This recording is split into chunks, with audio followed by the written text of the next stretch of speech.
In this video, you'll learn how to change the title and tagline of your WordPress site. This process allows you to customize how your site appears to visitors, enhancing your brand and message. First, navigate to the WordPress website by entering wordpress.com in your browser's address bar. After the page loads, you will see options to sign in or create an account.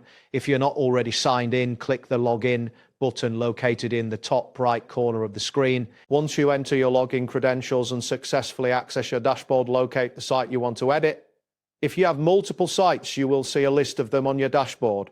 Click on the site name for which you wish to change the title and tagline. After selecting your site, look for the option labeled Finish Setup on the dashboard. Clicking this will initiate the setup process for your site.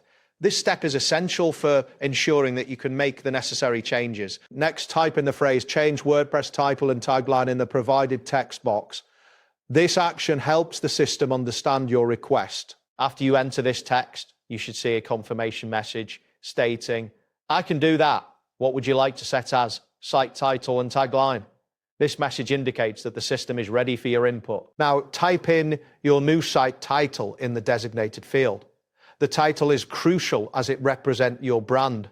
Make sure it's concise and reflects the essence of your site. After entering the title, you may notice that the system acknowledges your input. Following the title, you will need to enter your new tagline.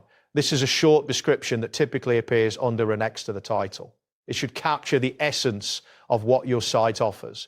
After you type in the new tagline, the system will again confirm that your input was received successfully. Finally, you will receive a notification stating that you have successfully updated your site title and tagline. This confirmation ensures you that the changes have been implemented and are now visible to visitors. You can now navigate back to your site to see how the new title and tagline. That wraps up today's guide.